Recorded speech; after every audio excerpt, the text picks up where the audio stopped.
If you're just tuning in, you're watching Spotlight on Naperville.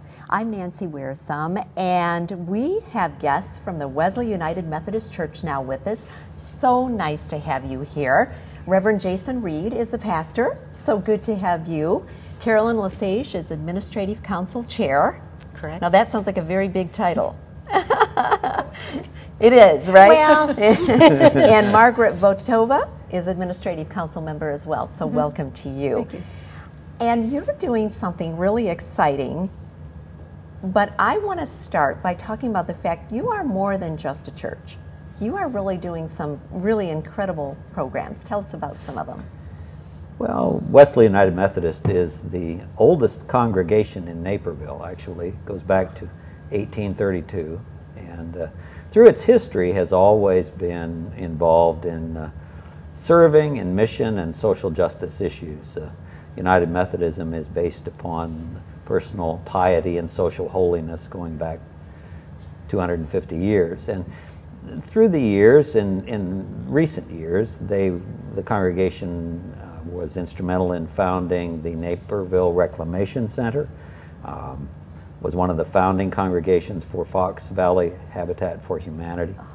We go on mission trips, which doesn't make us particularly unusual. We had a team down in Joplin, Missouri last summer. But in recent years, we've also been very involved in caring for the community with regard to providing food.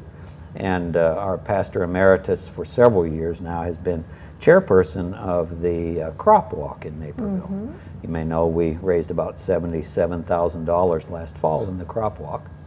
And we are consequently also involved in Loaves and Fishes.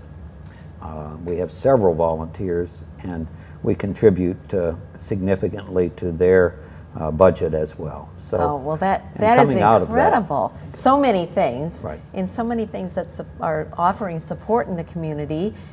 And one of them is your soup supper, and I love that. And Carolyn, let's talk a little bit about where that idea came from. Well, I think again it's partly understanding what we think is the need in Naperville.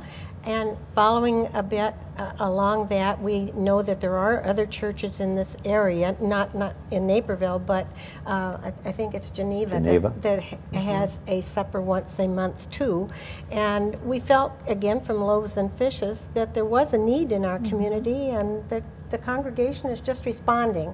So this will be the first time we've done it on January 21st, but we're hoping that we have a good crowd, and we're inviting not only our own congregation, but anyone who would like a free supper. So yeah, I was going to ask you now, who can attend? It's open to the whole community. We're trying to feed the needy, so people who are hungry. And we started with just trying to figure out what we as a congregation could support. We're small. We're a smaller congregation. We didn't think we could provide some elaborate 5-course meal, so we thought we'd think of it in terms of something small and where people could be really engaged. So we're starting with soup and bread and fruit and crackers and you know, butter. There's something about soup that it's homey food. It feels welcoming, and so I love that whole idea. Now I have to ask, are you cooking? I'm not cooking. No? I'm hosting. Who's cooking? I may be picking up the dishes afterwards. We have asked members of the congregation to do the cooking, Okay. and basically we're asking if they would provide a crock pot with soup, filled with soup. And actually we asked last Sunday and had a very good response. So you're going to end up with some good homemade soup. Oh, it is going to be homemade soup. Yes. Now, the county tells us it must be made at the church. Okay. We can't bring well, it from... we follow the rules. We follow the rules, right. How wonderful. And do you need any volunteers? We could certainly use volunteers. For our first supper, we have enough volunteers throughout the church, and after following our soup supper, there's a Boy Scout meeting in the church, and the Boy Scouts have volunteered to come down and help. So that's really nice. It's a nice community feel to it. Yes. We sponsor Boy Scout Troop 100. Okay. So, and they happen to meet on Monday nights. Right. And these are Monday nights. It dovetails right into their troop meeting, so they can help. And how wonderful for them to see, you know, this type of service activity and just a lovely gesture to people in the community. And it's 4:30 to 6, right? Each of those nights. You've got 3 nights. We do. We do. We're doing it in January, February, and March. January 21st, February 18th, and March 18th. Yes. So we picked the third Monday. Sure. It just works out that And you way. said people can just come. They you, can You don't just- expect them to register or No, they're just come and they're most welcome.